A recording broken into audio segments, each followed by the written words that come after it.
ఏమండి, కష్టాలు కొద్ది కాలమే ఉంటాయండి. గొంగళి పురుగు ఉంది. గొంగళి పురుగు ఎలా ఉంటుందండి? గొంగళి పురుగు ఇప్పుడు మీ దగ్గర ఎవరికైనా అలా వెళ్తుంటే, మీ ఒంటి మీద అలా వెళ్తుంటే బుచ్చగిస్తారు పనుకోమని. ఏం చేస్తారు? ఒక దెబ్బలా కొట్టేస్తారు. ఏమైపోతుంది? చీదరించుకుంటున్నాం. గొంగళి పురుగు అసహ్యంగా ఉంది. అసలు దాని దగ్గర కూడా ఎలా చీపురు కట్టబెట్టి కొట్టేస్తాం, పక్కకి లాగేస్తాం, చాలా చీదరించుకుంటాం. ఓపిక పట్టిద్దది.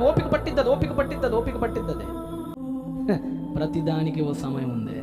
దానికి కూడా ఒక సమయం ఉంది. ఆ రోజున పురుగు ఎలా మారింది? సీతాకోక చిలుకలా మారింది. ఒకప్పుడు ఏ పురుగును చూసైతే చీ అని అసహించుకున్నావో, ఇప్పుడు అదే పురుగు కోసం నువ్వు పట్టుకోవడానికి పరిగెడుతున్నావు. దాని జీవితం మార్చేశాడు దేవుడు. ఓపిక పట్టాలి మార్చేంతవరకు జీవితాన్ని.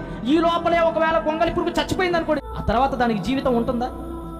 ఆ అందమైన పక్షి బయటికి రాగలదా దాని నుంచి? ఓపిక, సహనం, ఓర్పు చాలా అవసరం.